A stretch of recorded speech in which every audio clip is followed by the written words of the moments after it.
Kaftan TV Yorùbá, ṣàfojúsùn ayé tó rẹwà. Fún mi ní Bíbélì ìràwọ̀ ayọ̀ láti máa yọ̀ wá fẹ́ni tí jíǹgbé, kò sí ìjì tí ó lè bòdì dán rẹ̀. Jésù ti gbà àwọn tó ti sọnù. Fún mi Bíbélì ìròyìn mímọ́ dídán, mọ́lẹ̀ rẹ̀ yóò tọ́ mi lọ́nà tòrò. Ẹ̀kọ́ ìlérí òfin ìfẹ́ papọ̀, kóru tó kọjá sọ́jà ìnípẹ̀kun. A kí yín káàbọ̀ sí ètò yín, ètò wa Jẹ́ kí Bíbélì sọ̀rọ̀. Ètò tí ìjọ Kristi l'Oǹdó àti ìjọ Kristi níbi gbogbo tí wọ́n ń ṣe olùgbọ̀wọ́ rẹ̀. Orúkọ tèmi ò yípadà, Fáṣọ̀nù Victor, Ajínrere Kristi. Kí a tó tẹ̀síwájú nínú ètò ìdánilẹ́kọ̀ọ́ ta ní fún wa lónìí, ẹ jẹ́ ká tẹríba nígbà tá à ń gbàdúrà sí Ọlọ́run ẹlẹ́dàá wa. Bàbá wa àti Ọlọ́run wa, bàbá wa nípasẹ̀ Jésù Kristi Olúwa. Aláàánú àtolóore ọ̀fẹ́ jùlọ ní, ẹ̀yin lẹ pọ̀ nínú àánú àtagbára. Ẹ̀yin lẹ wà káyé ó tó máa wà, lẹ́ ò máa wà nígbà táyé kò ní sí mọ́. Ògo ni forúkọ yín títí láéláé. Ọlọ́run wa, ẹ jọ̀ọ́ ẹ bá wa sọ̀rọ̀ lónìí, kí ìfẹ́ yín ó yé wa, kọ́rọ̀ yín ó di mímọ̀ lọ́kàn wa. Lórúkọ Jésù Kristi Olúwa àti Olùgbàlà wa, àmín. Lẹ́ẹ̀kan sí a kí yín káàbọ̀ sí ètò yín, ètò wa Jẹ́ kí Bíbélì sọ̀rọ̀. Ètò tí ìjọ Kristi l'Oǹdó àti ìjọ Kristi ní gbogbo tí wọ́n ń ṣe olùgbọ̀wọ́ rẹ̀. A dúpẹ́ lọ́wọ́ Ọlọ́run fún oore ọ̀fẹ́ Ọlọ́run aláìlẹ́gbẹ́ àti ìbùkún rẹ̀ aláìlópin tí a rí gbà lónìí, nígbà gbogbo, lọ́nà gbogbo àti níbi gbogbo. A dúpẹ́ torí pé Ọlọ́run wa náà ló ń tọ́jú wa. A fi ògo, ọlá, agbára àti ìyìn fún Ọlọ́run ẹlẹ́dàá wa fún ọ̀pọ̀lọpọ̀ oore rẹ̀ àti iṣẹ́ ìyanu ẹ̀ lórí ènìyàn gbogbo. Kókó ẹ̀kọ́ tí a mú wá fún wa lónìí, ó jẹ́ ìbéèrè. Ìbéèrè yìí sì ní nǹkan ṣe pẹ̀lú ohun tí ìfẹ́ Ọlọ́run fẹ́ fún wa. Kókó ẹ̀kọ́ náà ni, kí ni ìfẹ́ Ọlọ́run? Kí ni ìfẹ́ Ọlọ́run? What is the love of God? Kí ni ìfẹ́ Ọlọ́run? Tí a bá ń sọ̀rọ̀ nípa ìfẹ́ Ọlọ́run, a rí ẹsẹ̀ Bíbélì, ọ̀rọ̀ Ọlọ́run tó fi ẹsẹ̀ wa múlẹ̀ nípa ìbéèrè yìí pé kí ni ìfẹ́ Ọlọ́run? A wá wo ẹsẹ̀ ọ̀rọ̀ Ọlọ́run yìí, a wá tan ìmọ́lẹ̀ sí ọ̀rọ̀ náà. A wá wò ó bóyá gbogbo àwa tá a ń pe Ọlọ́run nípasẹ̀ Kristi a dọ́gba pẹ̀lú ohun tí a là kalẹ̀ nípa ohun tí ìfẹ́ Ọlọ́run já sí. Ẹsẹ̀ ọ̀rọ̀ Ọlọ́run tí a fẹ́ gbé yẹ̀wò, tí a sì fẹ́ lò ní wákàtí yìí, òun ni Jòhánù kínní, ní ìgbà tá a kíyèsí orí ìkarùn-ún, nígbà tá a wo ẹsẹ̀ ìkẹta. Ẹsẹ̀ Bíbélì tí a fẹ́ lò nìyí, lórí àkọlé ẹ̀kọ́, kí ni ìfẹ́ Ọlọ́run? Kí ni ìfẹ́ Ọlọ́run? Àwọn olóyìnbó á sọ pé what is the love of God? Ẹ ká gbọ́ ohun tí ọ̀rọ̀ Ọlọ́run sọ, ìwé Jòhánù kínní orí ìkarùn-ún, nígbà tá a kíyèsí ẹsẹ̀ kẹta rẹ̀. Kí ni Bíbélì sọ? Ó ní, nítorí èyí ni ìfẹ́ Ọlọ́run, pé kí àwa kí ó pa òfin rẹ̀ mọ́. Òfin rẹ̀ kò sì nira.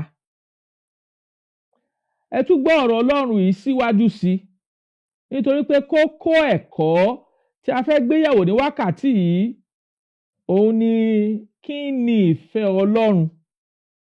Ẹ gbọ́ ohun tí ìwé Jòhánù kínní orí ìkarùn-ún, nígbà tá a kíyèsí ẹsẹ̀ kẹta, ẹ gbọ́ ohun tó wí.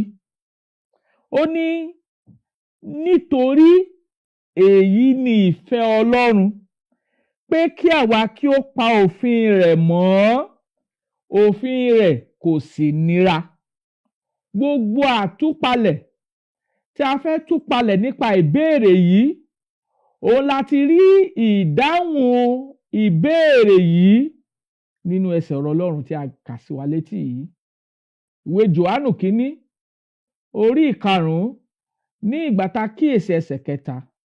Ó ní nítorí èyí ni ìfẹ́ Ọlọ́run, kí àwa kí ó pa òfin rẹ̀ mọ́, òfin rẹ̀ kò sì nira.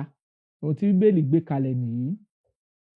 Tí a bá ń sọ̀rọ̀ nípa ìfẹ́ Ọlọ́run, ìfẹ́ Ọlọ́run, ìfẹ́ Ọlọ́run, à ń sọ̀rọ̀ nípa ìfẹ́ èyí tí Ọlọ́run ní sí ìran ènìyàn láti àtètèkọ́ṣe. Ìfẹ́ Ọlọ́run tí Ọlọ́run ní sí ìran ènìyàn láti àtètèkọ́ṣe, òun ló mú Ọlọ́run pinnu nínú ìpinnu ńlá rẹ̀ láti rán ọmọ rẹ̀ Jésù Kristi Olúwa ní àkókò tó wù ú láti wá gbà wá là kúrò nínú ẹ̀ṣẹ̀, láti wá fi ọ̀nà ìjọba Ọlọ́run hàn wá, láti kọ́ wa ní ẹ̀kọ́ ìgbàlà rẹ̀ àtòhun tó ní í ṣe pẹ̀lú ìsìn mímọ́ sí Olúwa.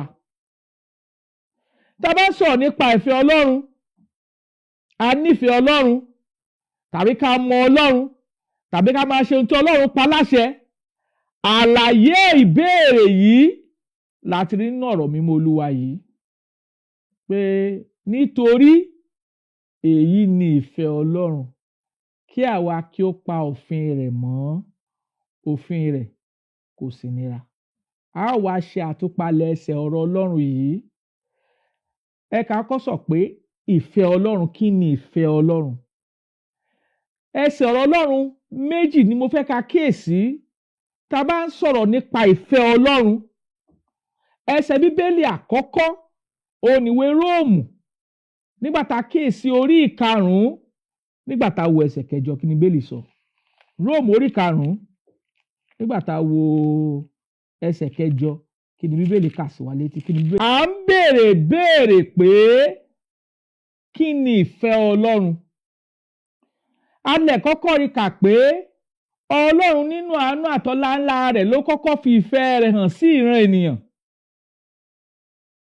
Kí nìdí tí Ọlọ́run fi fìfẹ́ rẹ̀ hàn sí ìran ènìyàn? Ẹ ká gbọ́ ohun tí ìwé Róòmù orí 5 nígbà tí ẹsẹ̀ 8 ká gbọ́ ohun tí ọ̀rọ̀ Ọlọ́run sọ. Ó ní ṣùgbọ́n Ọlọ́run fi ìfẹ́ òun pàápàá sí wa hàn ní èyí pé ní ìgbà tí àwa jẹ́ ẹlẹ́ṣẹ̀, Kristi kú fún wa. À ń béèrè pé kí ni ìfẹ́ Ọlọ́run?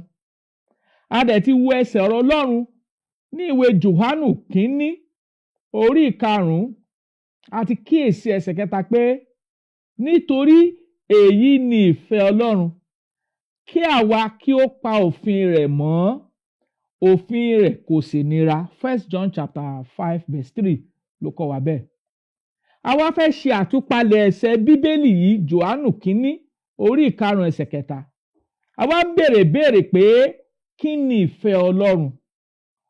Nígbà tá a kíyèsí ìwé Róòmù orí 5 ẹsẹ̀ 8, Bíbélì fi ẹsẹ̀ wa múlẹ̀ pé ṣùgbọ́n Ọlọ́run fi ìfẹ́ òun pàápàá sí wa hàn ní èyí pé ní ìgbà tí àwa jẹ́ ẹlẹ́ṣẹ̀, Kristi kú fún wa. Ọ̀nà àkọ́kọ́ tá a fi mọ ìfẹ́ Ọlọ́run sí wa ni pé ní ìgbà tí àwa jẹ́ ẹlẹ́ṣẹ̀, Kristi kú fún wa. Ní tá à ń pè ní ìfẹ́ nìyí. Nígbà tá a ò mọ Ọlọ́run, nígbà tá a ò mọ ibi tá à ń pè nílé ológo tàbí ibi tá a ò dé sí, tàbí ibùjókòó àwọn ènìyàn mímọ́ tàbí ibi ìsinmi, ní ìgbà tó jẹ́ pé nítorí ẹ̀ṣẹ̀ wa ó yẹ ká jẹ́ ẹni ègbé títí, ṣùgbọ́n Ọlọ́run ò ka ẹ̀ṣẹ̀ wa sí wa lọ́rùn. A kà á níbí pé ìwé Róòmù orí 5 ẹsẹ̀ 8, Ọlọ́run fi ìfẹ́ rẹ̀ hàn sí wa pàápàá ní èyí pé ní ìgbà tí àwa jẹ́ ẹlẹ́ṣẹ̀, Kristi kú fún wa. So ìfẹ́ Ọlọ́run sí gbogbo ìran ènìyàn òun ni pé Ọlọ́run kò fẹ́ nínú ọlá ńlá rẹ̀ ká kú sí ipò ẹlẹ́ṣẹ̀. Ọ̀nà àbáyọ ìfẹ́ àkọ́kọ́ tí Ọlọ́run ní sí gbogbo ìran ènìyàn nìyí. Ẹ ka ìwé Jòhánù orí ìkẹta ẹsẹ̀ 16, John 3:16. Ẹ tún wo ohun tí ọ̀rọ̀ Ọlọ́run gbé kalẹ̀ níbẹ̀ fún wa nípa ìfẹ́ Ọlọ́run. 3:16. Ó ní nítorí Ọlọ́run fẹ́ aráyé tó bẹ́ẹ̀ tí ó fi ọmọ bíbí rẹ̀ kan ṣoṣo fún ni, kí ẹnikẹ́ni tí ó bá gbà á gbọ́ kí ó má baà ṣègbé, ṣùgbọ́n kí ó lè ní ìyè àìnípẹ̀kun. Ẹsẹ̀ Bíbélì yìí fi ẹsẹ̀ wa múlẹ̀ pé Ọlọ́run fi aráyé tó bẹ́ẹ̀, ó fi ọmọ bíbí rẹ̀ kan ṣoṣo fún ni, pé ẹnikẹ́ni tó bá gbà á gbọ́ kí ó má baà ṣègbé, ṣùgbọ́n kó ní ìyè tí kò ní pẹ̀kun. Ìfẹ́ Ọlọ́run ni. Ọlọ́run nífẹ̀ẹ́ gbogbo ìran ènìyàn. A tún padà sí ìwé Róòmù yẹn orí 5 ẹsẹ̀ 8. Ní ìgbà tí àwa jẹ́ ẹlẹ́ṣẹ̀, Kristi kú fún wa. So ìfẹ́ Ọlọ́run á fi hàn sí wa pé Ọlọ́run fẹ́ wa, kò fẹ́ ká kú gẹ́gẹ́ bí ẹlẹ́ṣẹ̀. Nítorí ẹ̀ lọ́lọ́run fi rán Jésù Kristi wá sínú ayé yìí láti wá gbà wá lọ́wọ́ ẹ̀bi ẹ̀ṣẹ̀, láti wá fi ìjọba Ọlọ́run àti ọ̀nà ìgbàlà nípasẹ̀ Kristi hàn wá, láti wá kọ́ wa nínú ọ̀nà tá a fi padà sí ọ̀dọ̀ Ọlọ́run. Ọlọ́run alààyè ló kọ́kọ́ fi ìfẹ́ rẹ̀ hàn sí gbogbo ìran ènìyàn. Òun ló kọ́kọ́ fi ìfẹ́ rẹ̀ hàn sí wa. Ìwé Jòhánù kínní orí 9 ẹsẹ̀ 19, 1 John chapter 4 verse 19. Ó ní 1 John chapter 4 verse, ó ní àwa fẹ́ràn rẹ̀ nítorí òun ni ó kọ́ fẹ́ràn wa. Ọlọ́run ló kọ́kọ́ fẹ́ràn wa. Kí nìdí? Ìdí àkọ́kọ́ ni ìwé Róòmù orí 5 ẹsẹ̀ 8. Nígbà tí àwa jẹ́ ẹlẹ́ṣẹ̀, Kristi kú fún wa. Ìdí èkejì pé Ọlọ́run fẹ́ gbogbo aráyé nígbà tó fi ọmọ bíbí rẹ̀ kan ṣoṣo fún ni, ẹnikẹ́ni tó bá gbà á gbọ́ kí ó má baà ṣègbé, ṣùgbọ́n kó ní ìyè tí kò ní pẹ̀kun. So Ọlọ́run ló kọ́kọ́ fẹ́ wa. Ìwé Jòhánù kínní orí 9 ẹsẹ̀ 19, ló fi ẹsẹ̀ rẹ̀ múlẹ̀ pé Ọlọ́run ló kọ́kọ́ fẹ́ ìran ènìyàn kí àwa kó tó lè nífẹ̀ẹ́ rẹ̀ pẹ̀lú. Ọ̀nà àkọ́kọ́ tí a fi ìfẹ́ Ọlọ́run hàn sí gbogbo ìran ènìyàn nìyí. A sì ń pe gbogbo ìran ènìyàn pé ìfẹ́ Ọlọ́run tí a fi hàn sí gbogbo ìran ènìyàn yìí, a gbọ́dọ̀ gbà á. Ọ̀fẹ́ ni. Ọ̀fẹ́ ni. Ọlọ́run ń béèrè ohun kan lọ́wọ́ wa nípa ìfẹ́ wa sí Ọlọ́run alààyè, torí pé a ti rí kà nínú ọ̀rọ̀ Ọlọ́run pé òun ló kọ́kọ́ fẹ́ wa. Nítorí àwa fẹ́ràn rẹ̀, nítorí òun ló kọ́kọ́ fẹ́ wa. Jòhánù kínní orí 9 ẹsẹ̀ 19, 1 John chapter 4 verse 19. Ọlọ́run ló kọ́kọ́ fẹ́ wa. Nígbà tá a tún kíyèsí ìwé Jòhánù kínní orí 3 ẹsẹ̀ 1, ó ní ẹ wo irú ìfẹ́ ńlá nì tí bàbá fi fẹ́ wa, tí a fi ń pè wá ní ọmọ. Ọlọ́run fẹ́ wa. Ìfẹ́ yìí sì tóbi, ó gbòòrò, ó fẹ̀. Nítorí rẹ̀ la fi ń pè wá ní ọmọ. Ẹgbọ́n tọ́rọ̀ Ọlọ́run sọ. Jòhánù kínní orí 3 ẹsẹ̀ 1, ó ní ẹ wo irú ìfẹ́ tí bàbá fi fẹ́ wa, tí a fi ń pè wá ní ọmọ Ọlọ́run. Bẹ́ẹ̀ ni a sáà jẹ́, nítorí èyí ni ayé kò ṣe mọ̀ wá, nítorí tí kò mọ̀ ọ́. Ìfẹ́ Ọlọ́run alààyè ló sọ àwọn tó mọ Ọlọ́run nípasẹ̀ Kristi, ló sọ wọ́n di ọmọ. Ló sọ wá dọmọ. Ó sọ wá dọmọ. Nítorí pé ó rán Kristi wá láti wá kú fún ẹ̀ṣẹ̀ wa. Ní ìgbà tí àwa jẹ́ ẹlẹ́ṣẹ̀ pàápàá ni Kristi fẹ́ wa, kì í ṣe nígbà tá a mọ Ọlọ́run. Ìgbà tá a mọ Ọlọ́run ni Kristi kú fún wa, ló sì fẹ́ wa.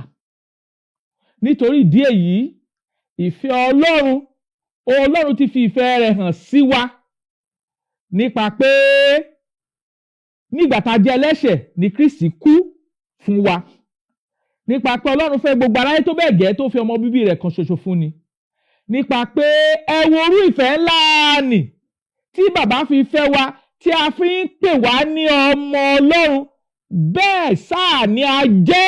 Ìwé Jòhánù kínní orí ìkẹta ẹsẹ̀ kínní ló kọ́ wa bẹ́ẹ̀. Kókó ẹ̀kọ́ tá à ń gbé yẹ̀wò ní wákàtí yìí òun ni kí ni ìfẹ́ Ọlọ́run.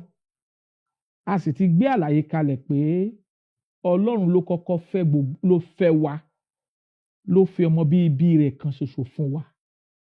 Nígbà tá a jẹ́ ẹlẹ́ṣẹ̀ ló rán láti wá kú fún ẹ̀ṣẹ̀ wa. Ó sì ní ìfẹ́ gbogbo aráyé tó fi ọmọ bíbí rẹ̀ kan ṣoṣo fún wa. Pé ẹnikẹ́ni tó bá gbà á gbọ́ kò ní ṣègbé, wàá ní ìyè tí kò ní pẹ̀kun nínú Ọlọ́run nípasẹ̀ Jésù Kristi. Sọ Ọlọ́run fẹ́ wa. Ìran ayé gbúdọ̀ mọ̀ pé Ọlọ́run fẹ́ wa.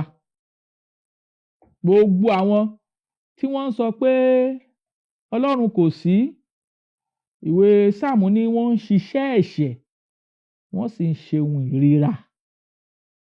Ọlọ́run fẹ́ wa, a gbúdọ̀ gbà bẹ́ẹ̀. Ọlọ́run fẹ́ wa. Fífẹ́ tó fẹ́ wa yìí, ó fẹ́ kọ́ wa ní ohun tí ìfẹ́ Ọlọ́run já sí fún wa. Fún Ọlọ́run alààyè sí wa, òun ló kọ́kọ́ fẹ́ wa. Nípa pé ó rán Kristi láti wá kú fún ẹ̀ṣẹ̀ wa. Báwo la ṣe fẹ́ fi ìfẹ́ wa hàn? Báwo la ṣe fẹ́ mọ̀ pé àwa náà nífẹ̀ẹ́ Ọlọ́run?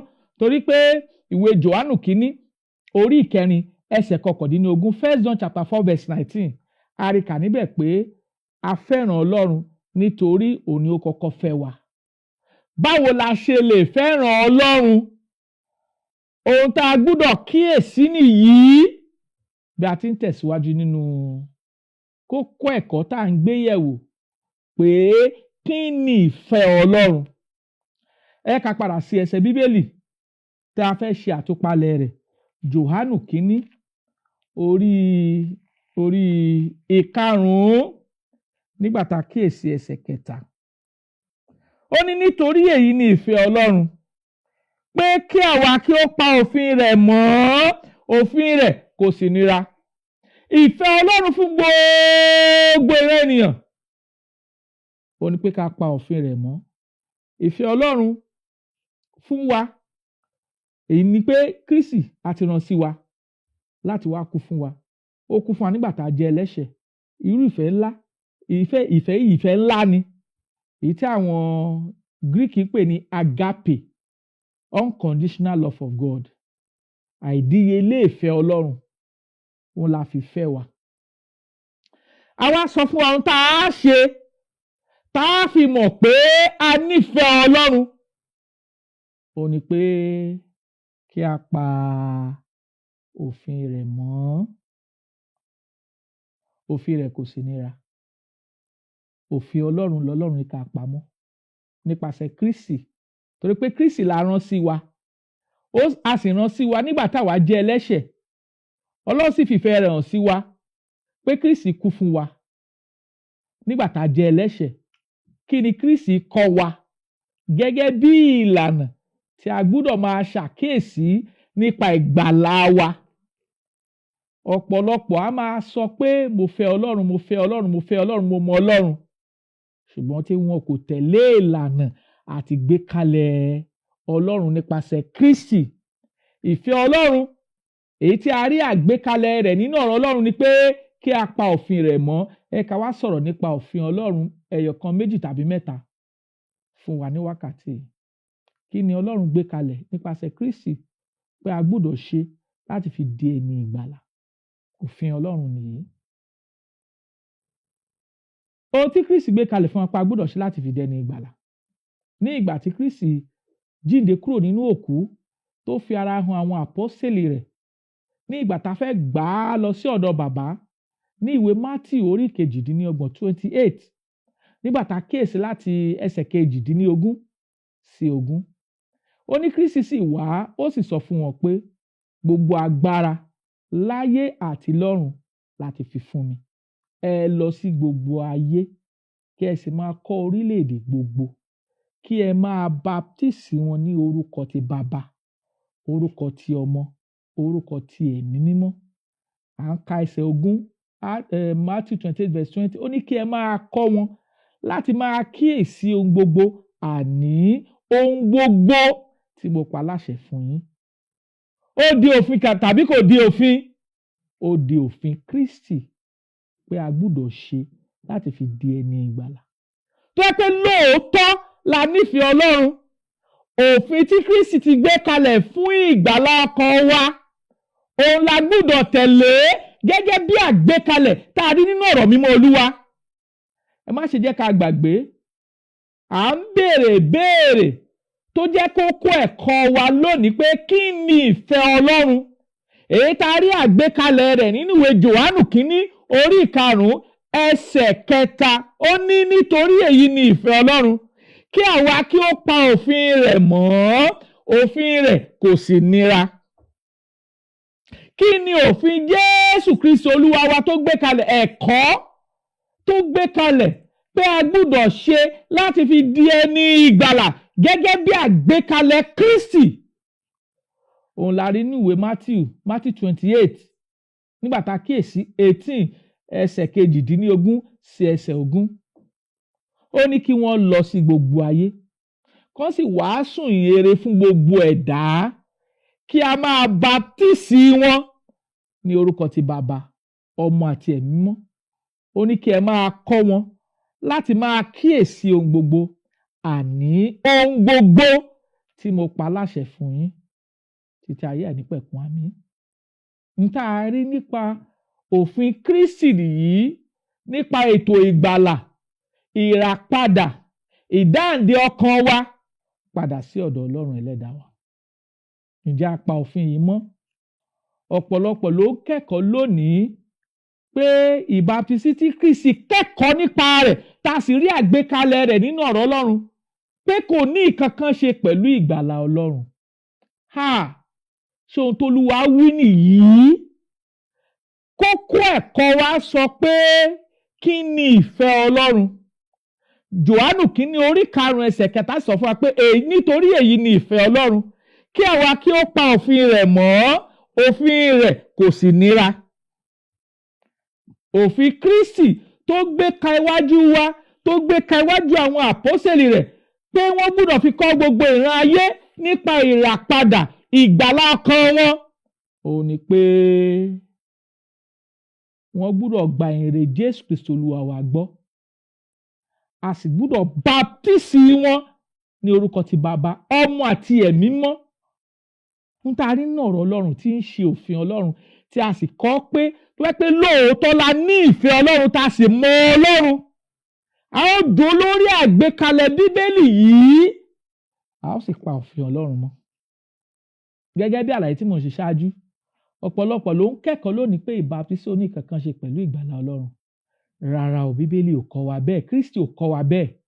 Kí ni ìdí tí Kristi ò fi kọ́ wa bẹ́ẹ̀? A ti rí àgbékalẹ̀ pé ẹ lọ sí gbogbo ayé, kẹ́sì wàásù ìyìnrere fún gbogbo ẹ̀dá. Ẹni tí ó bá gbàgbọ́ tí a sì baptisi rẹ̀, òun ni yóò là. Ẹni tí kò bá gbàgbọ́ yóò jẹ̀bi. Ìwé Máàkù orí 16, Mark 16 ẹsẹ̀ 16 ló kọ́ wa bẹ́ẹ̀. Báwo la ṣe mọ̀ pé ohun tí Bíbélì kọ́ ẹ̀kọ́ rẹ̀ nìyí? Ní ìgbà tá ó wàásù ìwàásù àkọ́kọ́ nípasẹ̀ Jésù Kristi náà tá a jíǹde kúrò nínú òkú ní Iṣẹ́ Àpọ́sítélì orí 2, tí Pétérù bẹ̀ sí la ẹnu rẹ̀ tó bẹ̀ sí wàásù Kristi tí a jíǹde kúrò nínú òkú. Ní ìgbà tá a dé ẹsẹ̀ 36, 36, Pétérù sọ fún gbogbo ilé Ísírẹ́lì pé jẹ́ kí ilé Ísírẹ́lì kí ó mọ̀ dájú pé Jésù náà tẹ́yìn kàn mọ́ àgbélébùú àti fi jẹ Olúwa àti Kristi. 36. Nígbà táwọn 37, ó ní ní ìgbà tí wọ́n gbọ́, ọkàn wọn gbọgbẹ́, wọ́n sì béèrè lọ́wọ́ Pétérù àtàwọn àpọ́sítélì yòókù pé ará, kí ni kí àwa kí ó ṣe? 38. Pétérù dá wọn lóhùn, ó ní ẹ ronúpìwàdà, kí a sì baptisi olúkúlùkù yín ní orúkọ Jésù Kristi fún ìmúkúrò ẹ̀ṣẹ̀ yín, ẹ yóò sì gba ẹ̀bùn mímọ́ òfin Ọlọ́run ní nípa ètò ìgbàlà Ọlọ́run. Kí ni àdé tá a tún máa gbọ́ nínú ìsìn lónìí pé ìbáptísí tí Kristi kọ́ ẹ̀kọ́ nípa rẹ̀ tó jẹ́ ọ̀kan gbòógì fún wa nípa ètò ìgbàlà Ọlọ́run, tá a tún máa gbọ́ táwọn èèyàn máa sọ pé kò ní ìkankan ṣe pẹ̀lú ìgbàlà Ọlọ́run. Ǹjẹ́ a nífẹ̀ẹ́ Ọlọ́run bí? Bí a bá nífẹ̀ẹ́ Ọlọ́run, a ó pa òfin rẹ̀ mọ́. Òfin rẹ̀ ò sì nira. Ohun tá a rí nínú ọ̀rọ̀ Ọlọ́run nìyí. Ohun tí Kristi kọ́ wa nìyí. Ohun tá a sì táwọn àpọ́sítélì Kristi tí wọ́n fi kọ́ ìran ènìyàn nìyí ní ọjọ́ Pentecost ní ìṣe àpọ́sítélì orí kejì. Ní ìgbà tá a sọ fún ọ pé kí àwọn èèyàn ronúpìwàdà kí a sì baptisi wọn lórúkọ Jésù Kristi fún ìmúkúrò ẹ̀ṣẹ̀ wọn, wọ́n sì gba ẹ̀bùn mímọ́. Ǹjẹ́ ó ṣe bẹ́ẹ̀ àbí wọn ò ṣe bẹ́ẹ̀? Nígbà tá a wá wo 41, Act 2:41, ẹ jẹ́ ká jọ máa wò papọ̀.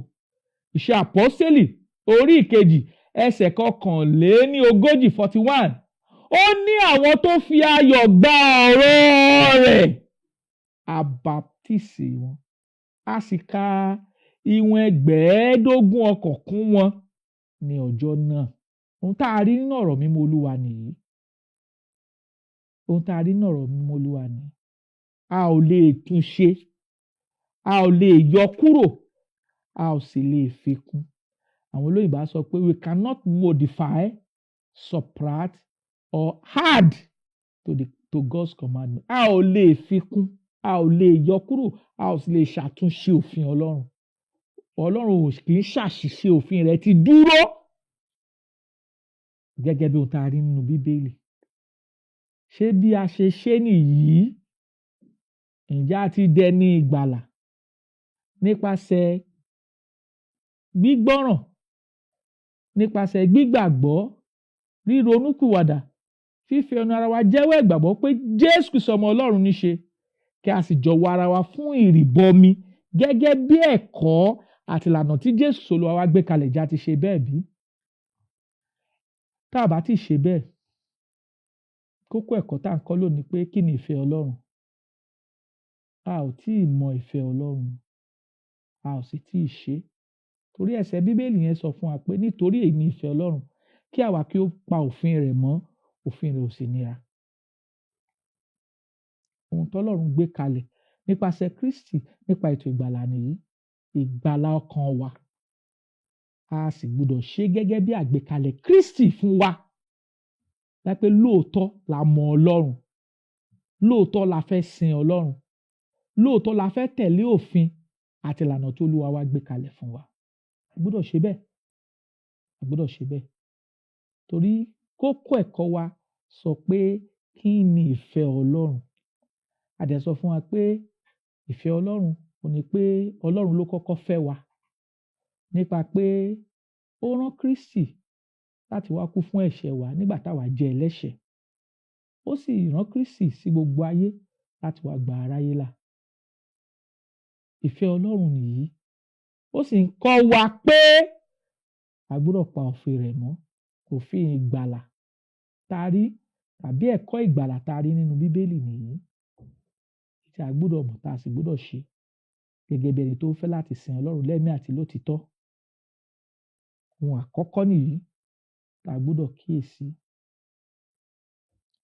Ohun èkejì tá a gbọ́dọ̀ kíyèsí pé lóòótọ́ la nífẹ̀ẹ́ Ọlọ́run tá a sì lóore ọ̀fẹ́ láti pa òfin rẹ̀ mọ́. A gbọ́dọ̀ wádìí ìjọ òtítọ́ tí Kristi gbé kalẹ̀ fúnra rẹ̀, tá a rí àwòrán rẹ̀, ìbẹ̀rẹ̀ rẹ̀, ìlànà ẹ̀sìn rẹ̀ nínú májẹ̀mú titun. Gbà pé lóòótọ́ la fẹ́ padà sínú ìfẹ́ Ọlọ́run. A gbọ́dọ̀ wádìí ìjọ tí Kristi Jésù gbé kalẹ̀, tó ṣèlérí pé òun yóò gbé kalẹ̀, tó sì gbé kalẹ̀ nípasẹ̀ ọwọ́ àwọn àpọ́sítélì, tá a sì rí àkọsílẹ̀ rẹ̀ nínú ọ̀rọ̀ mímọ́ Olúwa. Ẹ ká máa bèrè lẹ́yọ̀ kọ̀ọ̀kan. Ǹjẹ́ Jésù Kristi ṣèlérí pé òun yóò gbé ìjọ kalẹ̀? Bẹ́ẹ̀ ni ó ṣèlérí. Kí ni Jésù Kristi wí? Matthew 16:18. Matthew 16:18. Ìwọ ni Pétérù, lórí àpáta yìí lèmi yóò kọ́ ìjọ mi lé. ẹnu ọ̀nà ipò òkú kì yóò sì lè borí rẹ̀. Ẹ má ṣe jẹ́ ká gbàgbé kókó ẹ̀kọ́ tá à ń gbéyàwó òní kí ni ìfẹ́ Ọlọ́run. Ọlọ́run ti fìfẹ́ rẹ̀ hàn sí wa. Ó ti rán Kristi. Nígbà tá a jẹ́ ẹlẹ́ṣẹ̀ ló rán Kristi sí wa. Ìfẹ́ Ọlọ́run fún wa ìran ènìyàn ni pé a gbọ́dọ̀ pa òfin rẹ̀. Máa ti sọ̀rọ̀ nípa òfin ètò ìgbàlà Ọlọ́run nípasẹ̀ Kristi. Àwa ń sọ̀rọ̀ nípa ẹ̀kọ́ tí Kristi kọ́ nípa ìjọ. A sọ fún wa pé Matthew 16:18 níbẹ̀ ni Kristi ti sọ pé ìwọ ni Pétérù, lórí àpáta yìí lèmi yóò kọ́ ìjọ mi lé, ẹnu ọ̀nà ipò òkú kì yóò sì lè borí rẹ̀. Ó sì kọ́ ìjọ náà. Ó kọ́ gẹ́gẹ́ bí ó ti ṣèlérí. Kristi sì ló ní ìjọ. Oríṣiríṣi tá à ń gbọ́ nínú ìsìn lónìí. Èmi ni Pétérù, èmi ni Pọ́ọ̀lù, èmi ni Àpólò, èmi ni Kéfà.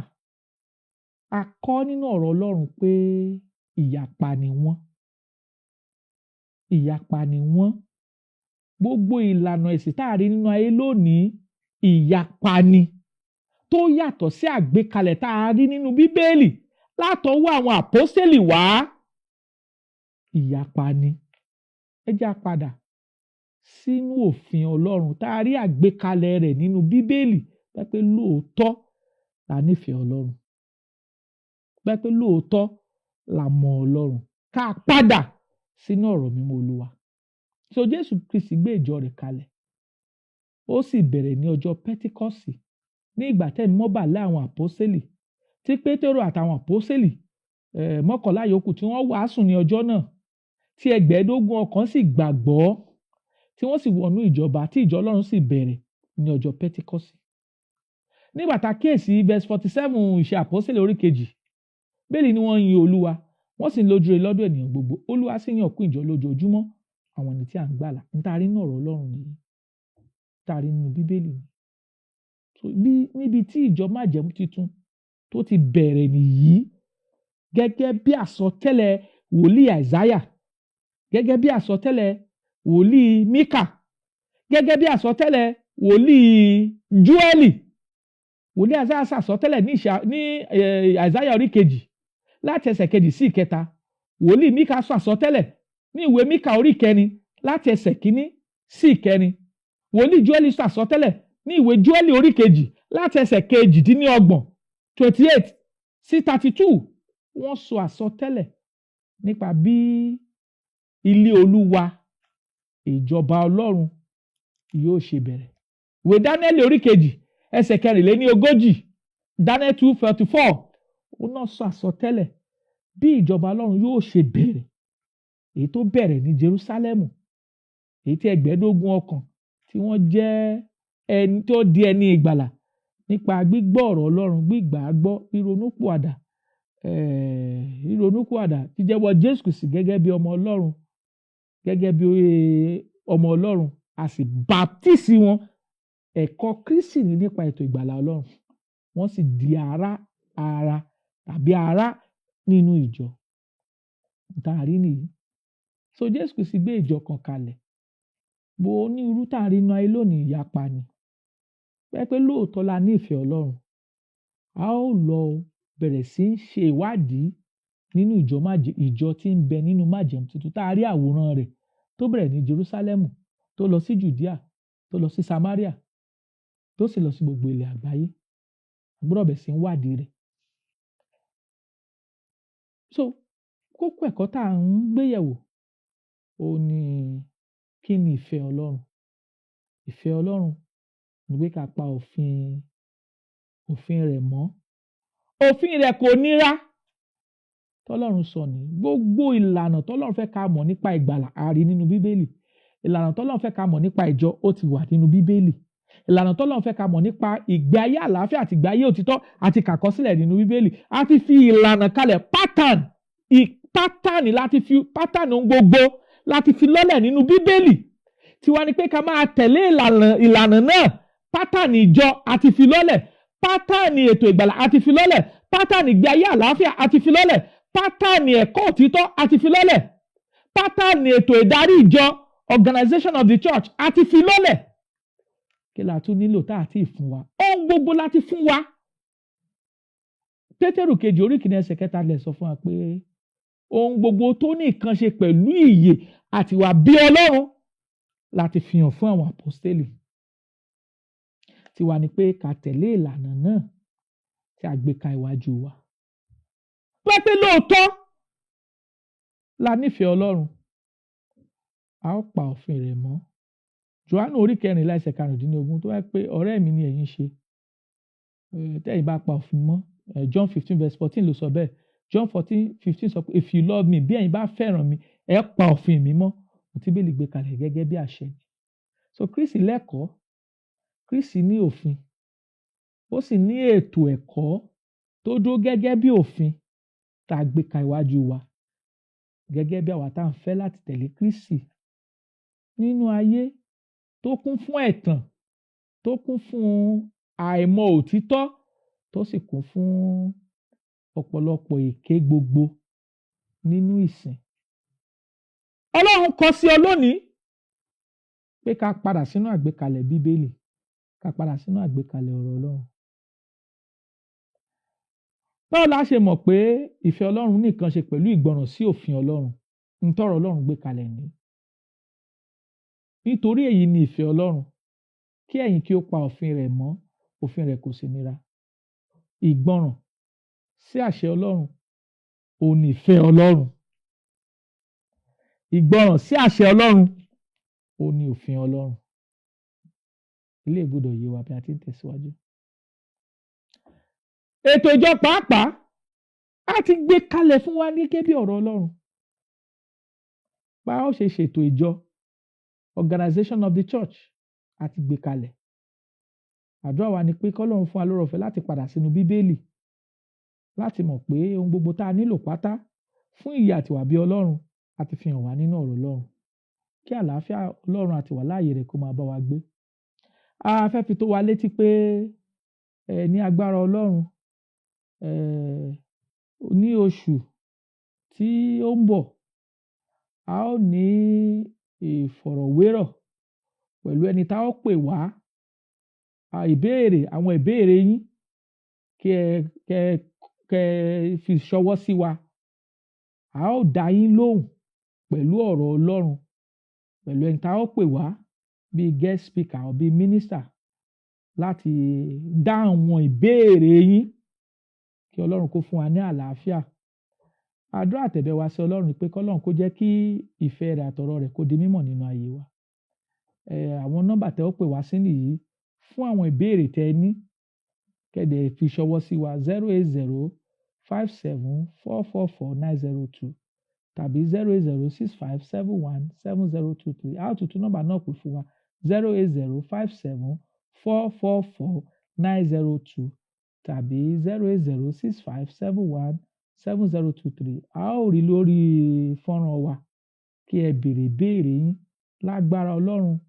Lóṣù tó ń bọ̀ ní ọjọ́ Olúwa tó kẹ́yìn nínú oṣù náà, a ó pe oníwàásù ìyìnrere wá láti wá dáhùn àwọn ìbéèrè èyí tí a ní lọ́kàn tí a sì fẹ́ láti béèrè nípa ètò yìí jẹ́ kí Bíbélì sọ̀rọ̀. Kí àlàáfíà àti ìwàláàyè Ọlọ́run kó máa bá wa gbé, kó sì kọ́ wa mọ̀ ṣe ní orúkọ Jésù Kristi Olúwa wa. Títí a ó tún fi ire pàdé, kí ìbùkún Ọlọ́run kó máa bá wa gbé lórúkọ Jésù Kristi Olúwa wa. Àmín.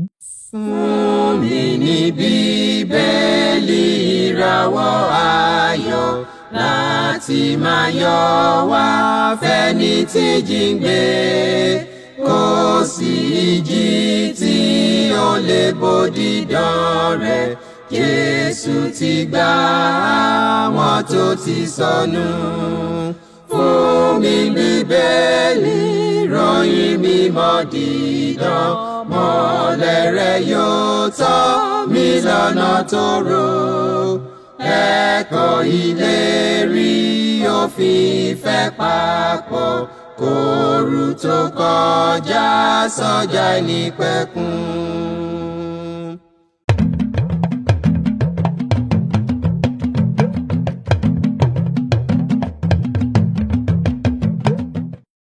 Kaftan TV Yorùbá, ṣàfojúsùn ayé tó rẹwà.